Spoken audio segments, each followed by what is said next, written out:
What type of material do we use to make roll-forming machines?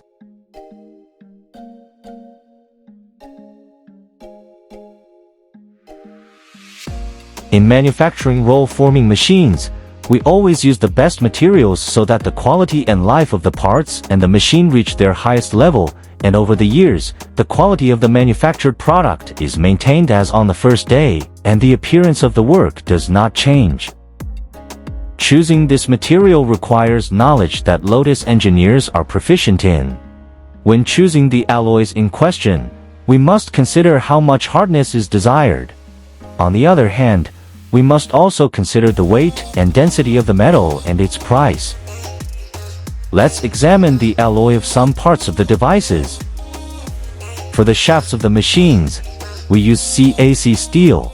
CK45 steel is one of the most widely used and well-known steel products in various industries, which is known as medium carbon steel, about 0.45%. This steel is usually produced in two forms, normal and hot-rolled, and is used in a variety of applications due to its unique characteristics. In addition to carbon, this steel contains elements such as silicon with an amount of 0.25% and manganese with an amount of 0.65%, which improves its mechanical properties. For machine rollers, we use Mo40 alloy for forming sheets with a thickness of less than 2 mm and 2080 steel alloy for forming sheets with a thickness of more than 2 mm. Mo40 steel, also known as ISI 4140 alloy steel, is classified as a low alloy steel and contains certain amounts of manganese, molybdenum and chromium. The high hardness and strength of Mo40 steel can be attributed to the presence of chromium and molybdenum in its composition. 2080 steel is classified as a cold-worked tool steel. The oil-cooled type with high carbon or chromium has very high wear resistance. This alloy has very high compressive strength and high depth hardening. Since the carbon content of the steel is high, 2080 steel is classified as a cold-worked tool steel. The oil-cooled type with high carbon or chromium has very high wear resistance. This alloy has very high compressive strength and high depth hardening, since the carbon content of the steel is high. As mentioned, SPPAK tool steel is in the D3 tool steel category.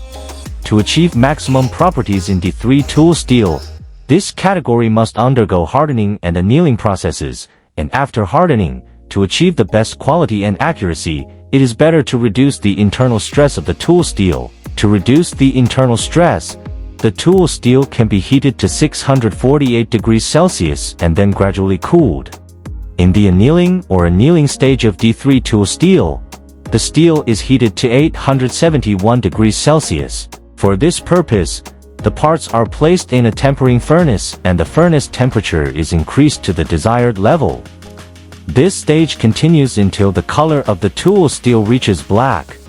Then, the steel is removed from the controlled environment and cooled in the open air. Tool steel that is cooled at ambient temperature must be tempered quickly. For this purpose, the parts are placed in a tempering furnace and the furnace temperature is increased to the desired level.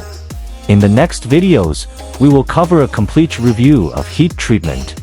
Be sure to subscribe to our channel and turn on notifications to be notified of future videos. We also use cast iron alloy to make the columns or stands of the rollers. Cast iron is a large family of iron alloys. In fact, cast iron is produced by adding elements such as carbon to raw iron. The main elements that make up cast iron are carbon between 2 and 4%, iron about 92%, silicon between 1 and 3%,